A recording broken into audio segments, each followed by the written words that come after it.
Praise the Lord. प्रभूची स्तुती करूया. प्रभूच्या नावाचं गौरव करूया. आपण सध्या उपासाच्या दिवसामध्ये आहोत नाही का? आणि ह्या उपासाच्या दिवसामध्ये पुष्कळ लोक काय करतात, 40 दिवस उपास करतात, पश्चाताप करतात, प्रार्थना करतात, प्रभूचा स्वीकार करतात. आणि असे बरेच लोक आहेत की ते परमेश्वराच्या सानिध्यात अधिक आणि अधिक वेळ घालवतात आणि त्यांच्या पापांचं प्रायश्चित करतात. आणि अशा बरेच गोष्टी ह्या 40 दिवसामध्ये बरेच लोक करतात. पण फक्त ह्या 40 दिवसातच नाही, तुम्ही कोणत्याही दिवशी प्रायश्चित करू शकता, कोणत्याही दिवशी तुम्ही पश्चाताप करू शकता आणि कोणत्याही दिवशी तुम्ही प्रभूचा स्वीकार करू शकता. फक्त ह्या दिवसामध्येच करायला सांगितलेलं नाहीये. आपल्याला 365 दिवस 366 दिवस दिलेले आहेत परमेश्वराने. त्या दिवसामध्ये ज्या दिवशी तुमच्या मनाला वाटते की मी आज प्रभूचा स्वीकार करावा, पश्चाताप करावा, प्रायश्चित करावं, त्या दिवस तुमचा तो मोठा दिवस आहे. आणि खरं तर पश्चाताप म्हणजे आपण जे केलं किंवा आपण जे पाप केले, जे देवाच्या दृष्टीने पाप तर नव्हे, पण असा प्रश्न स्वतःला विचारणे आणि त्यावर पुनर्विचार करणं. देवाच्या दृष्टीने जे अयोग्य आहे ते काय आहे? पाप आहे. आपल्याला पापाची जाणीव होणं आणि आपलं हृदय परिवर्तन होणं हाच एक पश्चाताप आहे. पश्चाताप म्हणजे काय? आपल्या पापांची आपल्याला जाणीव होणं. आपण काय पाप केलंय, आपल्याला त्या गोष्टीची आपल्याला अंतःकरणात रुखरुख राहिली पाहिजे आणि पश्चाताप केला पाहिजे. त्या गोष्टीसाठी आपण प्रायश्चित केलं पाहिजे आणि आपलं हृदय परिवर्तन होणं त्यामध्ये जास्त महत्वाचं आहे. नुसतं पश्चाताप करून बसणे नाही आहे, पण त्यामध्ये तुमचा परिवर्तन झालं पाहिजे, तुमच्या हृदयाचं परिवर्तन झालं पाहिजे, तुमच्या जीवनाचं परिवर्तन झालं पाहिजे. प्रभू येशू म्हणाला, निरोग्यांना वैद्याची गरज नाही पण रोग्यांना आहे. मी नीतिमानांना बोलवायला आलो नाही पण पाप्यांना पश्चातापासाठी बोलवायला आलो आहे. आपण पाहू शकतो मत्तयाच्या 9व्या अध्यायात 13 वचन आहे, मार्कच्या 2ऱ्या अध्यायात 17 वचन आहे, लुकाच्या 5व्या अध्यायात आणि 31 ते 32 वचनामध्ये लिहिलेलं आहे, तुम्ही पश्चाताप केला नाही तर तुम्ही सगळे तसेच नष्ट व्हाल. म्हणून पश्चाताप करणं फार गरजेचं आहे. आणि जर केला नाही तर तेच तुम्ही सगळे काय आहे? नष्ट व्हाल असं लिहिलेलं आहे लुकाच्या 13व्या अध्यायात आणि 3ऱ्या आणि 5व्या वचनामध्ये हे लिहिलेलं आहे. येशूने म्हटले, माझ्या मेंढपाळात म्हणजे त्याच्या राज्यात जाण्याचा योग्य मार्ग द्वार किंवा दार आहे. त्याने म्हटलंय की लोक भिंतीवरून चढून जाण्याचा प्रयत्न करतील. योहानाच्या 10व्या अध्यायात आणि 1ल्या वचनात लिहिलंय, तारण प्राप्त होण्यासाठी देवाने तयार केलेला मार्ग हा पश्चाताप आणि प्रभू येशू ख्रिस्तावर विश्वास आहे. हाच एकमेव मार्ग आहे. आणि दुसऱ्या मार्गाने चढून जाण्याचा किंवा तसं करण्याचा प्रयत्न करू नये. आणि मनुष्याचा त्यामुळं असं करणाऱ्या मनुष्याचा देव स्वीकार करत नाही. म्हणजे दुसरा कोणत्याही मार्गाने तुम्ही चढून देवाकडे जाऊ शकत नाही. एकच मार्ग आहे, येशू ख्रिस्त. तुम्ही पश्चाताप करा आणि त्याच्या द्वारातून तुम्ही त्याच्या राज्याकडे जा. बाप्तिस्मा करणारा योहान जो प्रभूचा मार्ग तयार करण्यासाठी आला होता, त्याने पश्चातापाचा संदेश दिला. इस्रायल राष्ट्राने येशू ख्रिस्ताला तारणारा म्हणून स्वीकारायचं ह्याकरिता तयारीचा हा एकमेव मार्ग होता. आणि आपल्याला सुद्धा दुसरा मार्ग नाही, आपल्याला सुद्धा एकच मार्ग आहे. आणि पश्चाताप आणि विश्वास हे दोन्ही सोबत जातात. पूर्वीच्या ख्रिस्ती लोकांमध्ये ही जी गहनता किंवा जे समर्पण किंवा जे सामर्थ्य होतं ते आजच्या बहुतेक विश्वासणाऱ्यांमध्ये दिसत नाही. यामागं काय कारण असेल असं तुम्हाला वाटतं? प्रथम म्हणजे त्यांनी नीट पश्चाताप केलेला नाही. त्यांनी ख्रिस्तावर विश्वास ठेवला परंतु त्यांनी पश्चाताप न करता विश्वास ठेवला आणि त्यामुळे त्यांचं परिवर्तन हे निष्फळ आहे, पोकळ आहे. आणि सर्वात वाईट अपराधी जर खरोखर विश्वास ठेवतो तर त्या क्षणाला येशूकडून त्याला काय होते? क्षमा होते. जो सर्वात अधिक वाईट किंवा जो पापी आहे आणि त्यांनी खरोखर त्यांनी विश्वास ठेवलेला आहे, तर पश्चातापी अंतकरणाने त्यांनी येशूवर विश्वास ठेवलाय, तर त्या क्षणाला येशूकडून त्याला क्षमा प्राप्त होते.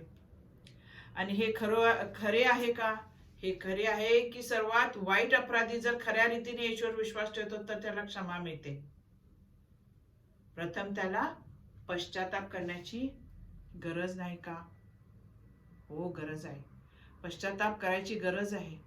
त्याला झालेले आपले सगळे पाप आठवले पाहिजेत आणि त्यासाठी आपण विश्वासाने प्रभूकडे जाऊन पश्चाताप मागितला पाहिजे, पश्चाताप केला पाहिजे, तरच तुम्हाला काय मिळणार आहे? क्षमा मिळणार आहे. आणि तुम्ही म्हणाल की खऱ्या विश्वासणाऱ्यांमध्ये पश्चाताप देखील असतो. जे खरे विश्वासणारे आहेत त्यांच्यामध्ये देखील पश्चाताप देखील असतो, नाही का? त्यांनी पश्चाताप करूनच आपला विश्वास प्रगट केलेला आहे आणि पश्चाताप मागितलेला आहे परमेश्वराकडे. येशूने स्वतः सांगितले, पश्चाताप करा आणि सुवार्तेवर विश्वास ठेवा. आपण पाहू शकतो येशू ख्रिस्ताने आपल्या कार्याची सुरुवातच ही केलेली आहे. मार्काच्या पहिल्या अध्यायात 15 वचनामध्ये लिहिलेलं आहे की पश्चाताप करा आणि सुवार्तेवर विश्वास ठेवा. त्यांनी त्याच्या शिष्यांना हा संदेश गाजवण्यास सांगितलेला आहे लुकाच्या 24व्या अध्याय 47 मध्ये, आणि त्यांनी देखील तसेच केले प्रेषितांच्या कृत्यात 20व्या अध्यायात आणि 21व्या वचनामध्ये. आणि जे त्याचे शिष्य त्यांनी हे तसंच केलेलं आहे. हाच संदेश गाजवण्यासाठी सांगितला, काय? पश्चाताप करा आणि सुवार्तेवर विश्वास ठेवा. काय सुवार्ता आहे? येशू ख्रिस्ताची सुवार्ता आहे. जिवंत देवाचा पुत्र ह्या पृथ्वीवर आला आणि त्यांनी ह्या पृथ्वीवर येऊन त्यांनी आपल्या सर्वांचं पाप घेऊन वधस्तंभावर गेला आणि जो तिसऱ्या दिवशी पुनरुत्थित झाला, जो मेलेल्यातून पुनरुत्थित झाला, तो स्वर्गात चढला आणि त्यावर आपण आज विश्वास ठेवला पाहिजे. ही मोठी सुवार्ता आहे. आपल्याला पाप क्षमा फक्त कुणाकडून आहे? येशू ख्रिस्ताकडून आहे. आणि ह्याच्याविषयी देवाचे वचन अगदी स्पष्ट आहे. जर तुम्हाला योग्य प्रकारे खऱ्या रीतीने परिवर्तन हवे असेल तर पश्चाताप आणि विश्वास यास विभक्त करता कामा नये, त्यांना एकत्र घेऊन चाललं पाहिजे. देवाने ह्या दोन्ही गोष्टी, जे पश्चाताप आणि विश्वास, एकत्र जोडलेले आहेत. जे देवाने जोडले ते मनुष्याने तोडू नये. नुसतंच विश्वास ठेवून चालायचं नाही आहे किंवा नुसतंच पश्चाताप करून आपण ह्या जगात चालायचं नाही, तर आपण विश्वास आणि त्याच्याकडे जायचं आहे. विश्वास आणि त्याच्याकडे जाऊन आपण काय केलं पाहिजे? पश्चाताप केला पाहिजे. पश्चाताप आणि विश्वास हे ख्रिस्ती जीवनाच्या पायाचं प्रथम 2 घटक आहेत. हे दोन्ही पाये आहेत, मजबूत पाये आहेत. आणि आपण पाहू शकतो इब्रिकाराच्या 6व्या अध्यायात आणि 1ल्या वचनात लिहिलेलं आहे, जर तुम्ही नीट पश्चाताप केला नाही तर तुमच्या पायात त्रुटी राहतील आणि मग अर्थात तुमचं संपूर्ण ख्रिस्ती जीवन डळमळीत होईल. आपला पाया कशावर आहे? विश्वासावर पाया आहे. जे खडकावर बांधलेलं घर आहे आणि एक वाळूवर बांधलेलं घर आहे. खडकावर बांधलेलं जे विश्वासाने बांधलेलं घर आहे त्यावर आपण विश्वास ठेवून जगायचा आहे. वाळूवर ठेवून, आणि ती वाळू कशी असती? सरकणारी असती. हा विश्वास, डळमळणारा विश्वास आपल्याकडे नाही पाहिजे. आपला विश्वास खंबीर पाहिजे. फक्त आणि फक्त येशू ख्रिस्तावर विश्वास पाहिजे. जर तुम्ही नीच पश्चाताप केला नाही तर तुमच्या पायात ह्या सगळ्या अशा गोष्टी घडणार आहेत आणि मग अर्थात तुमचं संपूर्ण ख्रिस्ती जीवन हे डळमळीत होणार आहे किंवा हे व्यवस्थित राहणार नाही. आणि पवित्र शास्त्र सांगतं परमेश्वराचं भय ज्ञानाचा आरंभ आहे. अल्फा ओमेगा आहे. आरंभ, जे आपण ABCD म्हणतो, जे सुरुवात, किंवा मराठीत आपण म्हणू शकतो की क ख ग घ किंवा अ ब क ड. तर होय, नीतिसूत्राच्या 9व्या अध्यायात आणि 10व्या वचनामध्ये लिहिले, जर आपण खरोखर परमेश्वराचे भय बाळगले तर आपण दुष्कर्मापासून दूर राहू. नीतिसूत्र 3:7 मध्ये लिहिलेलं आहे. तर त्यांनी पश्चाताप केला नाही आणि पापापासून फिरले नाही तर ते ख्रिस्ती जीवनाचे मूळ, जी आरंभ आहे, किंवा आपण ABCD म्हणतो किंवा आपण अबकड म्हणतो, ते काही शिकलेले नाही आहेत. तर ज्यांनी पश्चाताप केला नाही आणि पापापासून फिरले नाही ते ख्रिस्ती जीवनाचं काहीही शिकलेले नाही. आणि मग खरा आणि खोटा पश्चाताप असतो ना त्याच्यामध्ये. जर तुम्ही पश्चाताप केला तर तुम्ही खात्री करून घ्यावी की तुम्ही खरोखर खरा पश्चाताप केला आहे. कारण सैतानाकडे खोटा पश्चाताप पण देखील आहे, ज्याद्वारे तो लोकांना काय करतो, फसवतो. आणि सैतानाला माहिती आहे की पुष्कळशे लोक काय आहेत आणि बहुतेक लोक काय आहेत, फसू नका ह्या एका आज्ञेच्या आधारावर जातात. बहुतेक लोक काय करतात, फसू नका ह्या एका आज्ञेच्या आधारावर जगतात आणि कोणाकडून फसत नसतात. तो त्यांना पापाचा मार्ग शिकवतो. आणि कोणाकडून फसत नसतात हे, तर त्यांना तो काय करतो, पापाचा मार्ग शिकवतो आणि त्या मार्गाने, पापाच्या मार्गाने हे लोक जातात. आणि त्यामुळं हा खोटा पश्चाताप त्यांना करता येत नाही. चोराला देखील पकडले गेल्यावर वाईट वाटते नाही का, परंतु हा पश्चाताप नाही, त्याला नुसतं वाईट वाटतं, मी ह्या मार्गाने गेलो आणि मी ह्या मार्गाने जाऊन चोरी केली, पण त्याला पश्चाताप झाला का, नाही. पवित्र शास्त्रामधून आपण अशा लोकांची कितीतरी उदाहरण बघतो की त्यांनी हा खोटा पश्चाताप केलेला आहे. आणि आपण एक उदाहरण आपण पाहू शकतो की शौल राजा, देवाची आज्ञा मोडली तेव्हा त्याने शमूएला जवळ कबूल केले आणि त्याने पाप केले आहे म्हणून, परंतु लोकांना हे कळू नये असे त्याला वाटत होते. आणि आता देखील तो लोकांकडून मनाची अपेक्षा करीत आहे. त्याने खरा पश्चाताप केला नव्हता, तो पकडला गेला म्हणून त्याला वाईट वाटत होते. आपण पाहू शकतो 1 शमूएल 15 अध्याय 24 ते 30 मध्ये लिहिलेला आहे. आणि त्याच्यात व दावीद राजात हाच फरक आहे. दावीद राजाच्या हातून पाप घडल्यावर त्याने उघडपणे कबूल केले, त्याला पश्चाताप झाला आणि प्रभूकडे त्यांनी क्षमा मागितलेली आहे, कबूल केले. आपण पाहू शकतो किती महान मोठं स्तोत्र आहे, स्तोत्र 51. अहाब राजा देखील शौलासारखा होता नाही. जेव्हा एलियाने त्याला सांगितले की देव त्याला शिक्षा करणार आहे, तेव्हा त्याला खरोखर स्वतःविषयी दुःख झालं. त्याने आपले वस्त्र काढले, त्यांनी ते राखेत बसून ताड वस्त्र घातली आणि तो स्वतःच्या पापाकरिता रडला. आपण पाहू शकतो 1 राज्यामध्ये आणि 21व्या अध्यायामध्ये 27 ते 29 पर्यंत लिहिलेला आहे. पण त्यांनी खरा पश्चाताप केला नाही. त्याला केवळ देवाच्या शिक्षेची भीती वाटत होती. त्याला काय वाटत होती, भीती वाटत होती की देव मला शिक्षा करेल, पण त्यांनी पश्चाताप केला नाही. आणि म्हणून त्यांनी काय केलं, दुःख, त्याला त्या सगळ्या गोष्टीचं दुःख झालं म्हणून तो स्वतःच्या पापाकरिता रडला आणि त्याने ते गोंताट आणि ताडपत्री अशी वस्त्र घालून तो तिथं बसला. आणि दुसरं अजून एक उदाहरण आपण पाहू शकतो की यहुदा उदाहरण खोट्या पश्चातापाचं स्पष्ट उदाहरण आहे. जेव्हा त्याने यहुदा इस्करियोत, जो नवीन करारात किंवा शुभवर्तमानामध्ये लिहिलेला आहे, तो जेव्हा त्याने येशू ख्रिस्ताला मरणदंडाची शिक्षा झालेली बघितली तेव्हा त्याला वाईट वाटले आणि तो म्हणाला मी हे पाप केलं, त्याला धरून दिलं येशू ख्रिस्ताला. आपण पाहू शकतो मत्तयाच्या 27व्या अध्यायात आणि 3 ते 5 मध्ये ह्याचा उल्लेख केलेला आहे. परंतु त्याने याचकाकडे असं कबूल केलं. आज देखील काही लोक करतात, त्याने पश्चाताप केला नाही, तरी त्याने केलेल्या पापाबद्दल त्याला वाईट वाटले, तरी त्याने पश्चाताप केला का, नाही. जर त्याने खरोखर पश्चाताप केला असता म्हणजे यहुदाने, तर तो पश्चातापी हृदयाने प्रभूकडे गेला असता, त्याने प्रभूला क्षमा मागितली असती, परंतु त्याने तसं केलं नाही. आणि ह्या उदाहरण आपण पुष्कळ शिकू शकतो. काय म्हणजे पश्चाताप नाही ते शिकू शकतो. कारण काय करणे म्हणजे पश्चाताप नाही ते शिकू शकतो. म्हणजे खोटा पश्चाताप कसा असावा आणि खरा पश्चाताप कसा असावा. आणि खरा पश्चाताप म्हणजेच सर्व वाईट गोष्टीपासून, मूर्तीपासून, देवापासून देवाकडे वळणे, आपण पापाला पाठ फिरवणे. पहिलं तेसली 1 आणि 9 मध्ये लिहिलेलं आहे.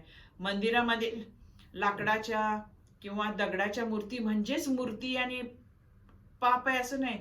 तेवढ्याच घातक मूर्ती आहेत ज्यांनी लोक भक्ती करतात, ज्या वास्तविक मूर्ती सारख्या दिसत नाहीत. म्हणजे ज्या वास्तविक मूर्तीसारखी दिसत म्हणजे दगडाच्या, लाकडाच्या अशा मूर्त्या दिसत नाही, पण एक जगिक मोह आहेत, सुखविलास आहे, चैनबाजी, पैसा, प्रसिद्धी आणि स्वतःच्याच मार्गाने चालण्याची इच्छा, या देखील एक प्रकारच्या मूर्ती आहेत. असंच नाही की दगडाच्याच मूर्ती आणि लाकडाच्या मूर्तीची आपण पूजा करतो किंवा त्यांची उपासना करतो ना, ह्या देखील गोष्टी जगिक गोष्टी आहेत की ज्यांची आपण रोजच्या जीवनात आपण त्यांची उपासना करतो. आणि या सगळ्यापासून आपण पाठ फिरवली पाहिजे. आणि आपण ह्या सगळ्या गोष्टी जर केल्या असतील तर त्यांचा आपल्याला पश्चाताप झाला पाहिजे आणि विश्वासाने आपण ह्या प्रभूकडे मागितलं पाहिजे आणि आपण त्याचं प्रायश्चित केलं पाहिजे, त्याला क्षमा मागितली पाहिजे, त्याच्याकडे आपण वळलं पाहिजे प्रभूकडं. पुष्कळ वर्षापासून आपण सर्वांनी या मूर्तीची भक्त्या केल्या आहेत नाही का, हे सगळी जगिक गोष्टापासून. आणि पश्चाताप करणे म्हणजे या मूर्तीची भक्ती करणं थांबवणं. या जगिक सुखविलास, जे पैसा, जे सुखसंपत्ती आहे, जे मोठं नाम कमवायचं आहे, चैनबाजी, प्रसिद्धी, या सर्वापासून आपण त्यांची भक्ती न करता ते थांबवलं पाहिजे आणि त्यापासून आपण देवाकडे वळलं पाहिजे. त्याच्याकडे ह्या जगी गोष्टीकडे न वळता आपण देवाकडे वळलं पाहिजे. आणि खऱ्या पश्चातापामध्ये आपल्याला संपूर्ण व्यक्तिमत्वाचा, मनाचा, भावनेचा, इच्छेचा सहभाग असतो. आणि ह्या सगळ्या गोष्टी जेव्हा एकत्र येतात तेव्हा आपण प्रभूकडे जाऊन विश्वासाने आपण पश्चाताप केला पाहिजे. पश्चाताप म्हणजे पाप आणि जगापासून आपलं मन वळवायचं आहे, मन फिरवायचं आहे, त्यापासून आपण लांब जायचं आहे. त्या गोष्टी परत न करण्याचा आपण निश्चय केला पाहिजे. आपल्याला जाणीव होते की आपल्या पापाने आपल्याला देवापासून विभक्त केले आहे. आपल्याला हे देखील दिसते की ह्या जगाचा संपूर्ण जीवन मार्ग हा देवविरोधी आहे. ह्या जगाचा संपूर्ण जीवन मार्ग काय आहे? देवविरोधी आहे. आणि आपण देवाचा अनादर करणाऱ्या मार्गापासून परत फिरलं पाहिजे. आपण अनादर करणारे जे मार्ग आहेत त्या मार्गापासून आपण लांब गेलं पाहिजे, त्याच्याकडे पाठ केली पाहिजे.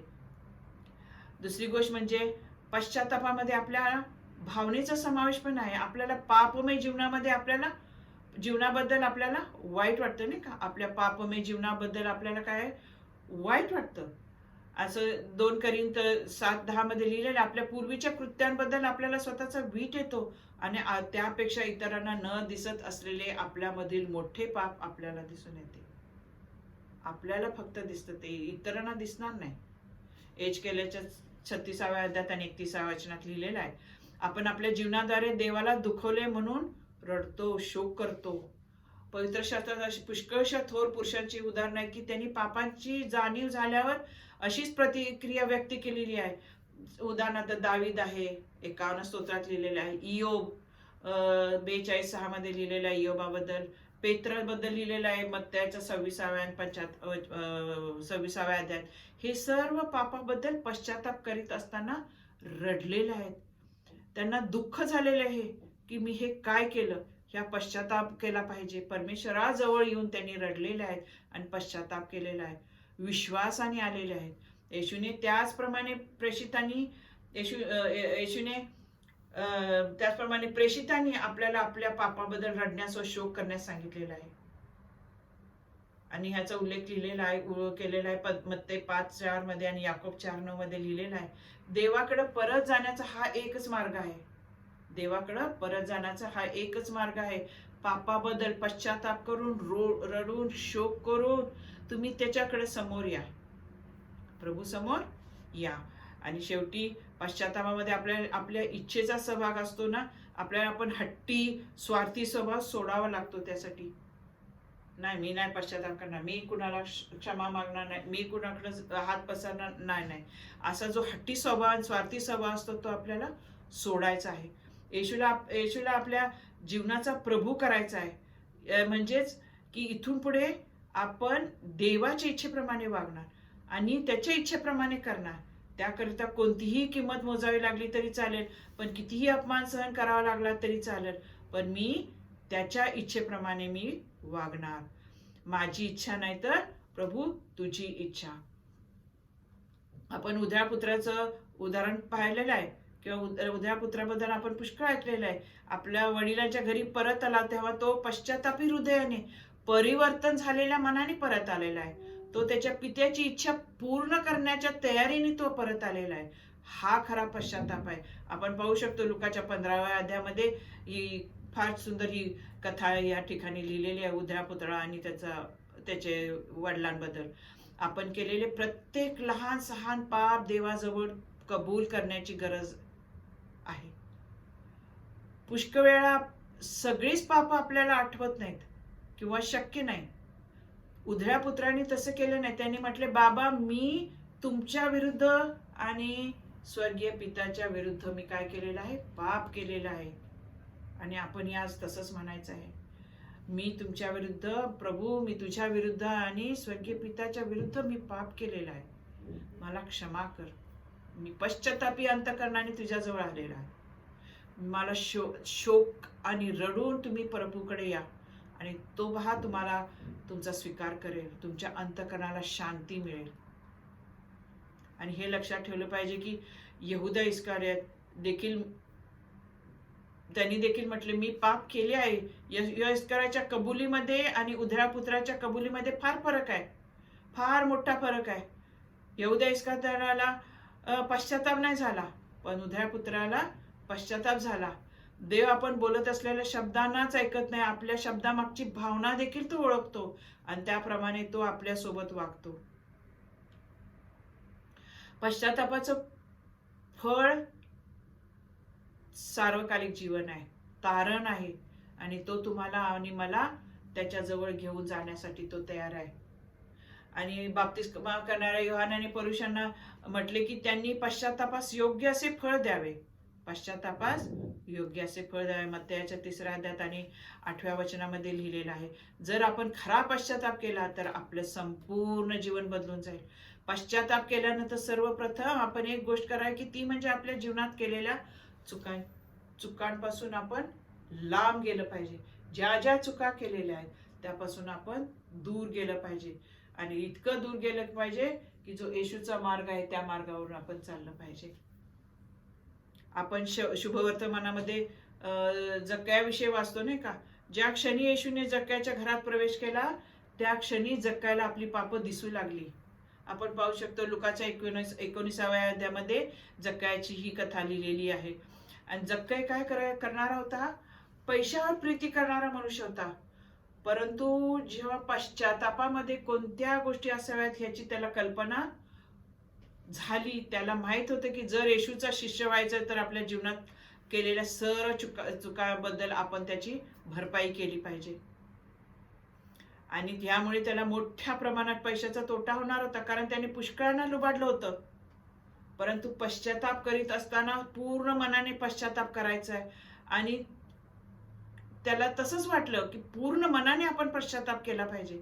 आणि त्याने प्रभूला म्हटलं की तो आपली अर्धी संपत्ती गोरगरिबांना देईल. ज्यांना फसवलं त्यांना तो चौपटीने परत करेल. परत त्यांनी काय केली? भरपाई करण्याविषयी जक्कय बोलल्यावर येशूने म्हटले की त्याच्या घराला आज तारण प्राप्त झाले आहे. आणि भरपाई करण्याची इच्छा असणे हे खऱ्या तारणाचं प्रमाण आहे. आपण ज्यांच्याशी आपली चूक झालेली आहे आपण क्षमा मागितली पाहिजे. येशूने सांगितलेल्या दाखल्यामध्ये शहाण्या मनुष्याने खोल खोदून पाया खडकावर उभारला आणि मूर्ख मनुष्याने घर बांधले. कशावर? त्या वाळूवर. आणि पाया घालण्यासाठी खोल खाल्लं नाही आणि त्या वाळूवरच घातलं. वरच्यावर डळमळलं ना घर त्याचं. आणि दगडावर बांधलेल्या विश्वासाने खडकावर बांधलेल्याचं काय झालं? ते कितीही संकट आलेत आणि कितीही वादळ आले तरी त्या विश्वासात तो खंबीर राहिला. सैतानाचे कितीही घाले आले तरी तो प्रभूमध्ये एकदम समर्थ किंवा एकदम तो विश्वासाने तो त्या ठिकाणी उभा राहिला. आपण या दाखल्याचा खरा आणि खोटा पश्चाताप सांगण्याकरिता आपण उपयोग करू शकतो नाही का? कोणत्या? की खडकावर बांधलेलं आणि वाळूवर बांधलेलं घर. आपल्या जीवनामधील चुकांबद्दल परतफेड करण्याचे कष्ट आपण घेतल्यास आपण खोलवर पाया खणू आणि पश्चातापामध्ये आपण काय करू? क्षमा करण्याचा आणि क्षमा मागण्याचा काय करू? आपण समावेश देखील होऊ शकतो. येशू म्हणाला की पश्चातापाची गरज नसलेल्या 99 नीतिमान लोकांपेक्षा पश्चाताप करणाऱ्या एका पाप्याकरता स्वर्गात काय आहे? अधिक आनंद होईल. आणि जेव्हा एक पापी जेव्हा प्रभूकडे येतो तेव्हा देवदूत तिथं आनंद करतात नाही का? जेव्हा आपण ख्रिस्ताकडे येतो तेव्हा सुरुवातीला आपल्या परिवर्तनापूर्वीच्या जीवनाच्या सर्व गोष्टींचे चुकांचे निवारण करणं चांगलं आहे. जर आपण आपली वरपांगी असलो तर आपल्याला कळेल की आपला पाया कच्चा आहे आणि मग एक दिवशी आपलं घर काय कोसळून जाईन, आपण कोसळून जाऊ. जर आपण प्रभू सोबत चालत राहिलो तर तो आपल्या जीवनात विभिन्न काय करतो क्षेत्रात अधिक आणि अधिक प्रकाश टाकल आणि अधिक जगिक आपलं जगिक जे पेहराव किंवा आपले भाषण किंवा आपलं कठोर आवाज किंवा आपलं वाईट सवयी वर तो काय करल प्रकाश टाकल. नेहमी कोणत्या गोष्टीविषयी आपण पश्चाताप करावा आणि शुद्ध व्हावं हे आपल्याला तो प्रकाश आपल्याला सांगत राहील. आणि प्रभू येशू म्हणतो मी जितक्यांवर प्रीती करतो तितक्यांना मी दोष लावतो आणि शासन करतो. म्हणून ईर्ष्या घर आणि पश्चाताप करा. म्हणून ईर्ष्या धर आणि पश्चाताप कर. प्रगटीकरण 3:19 मध्ये लिहिलेलं आहे. आणि हा पश्चातापाचा संदेश आजच्याही काळात किती महत्वाचा आहे आपल्याला आता कळालंच असेल. आपण रोज निरंतर आपण काय केलं पाहिजे, आपल्या पापाची क्षमा मागितली पाहिजे. आपण झालेल्या पापांची क्षमा आहे, पण आपल्या पुढे होणारे पाप जे आहे किंवा आपण जाणून मोजून केले ते देखील प्रभूला माहिती आहे की आपण कधी आपण कुठं पडणार आहे. आपण रोज निरंतर आपण पश्चातापी अंत करणारे आपण प्रभूकडे विश्वासाने येऊया आणि आपण क्षमा मागूया. आणि त्याच्याकडूनच तोच एक मार्ग आहे. कशाचा आहे? तारणाचा एकच मार्ग आहे. तो म्हणजे कोण आहे? येशू ख्रिस्त. धन्यवाद.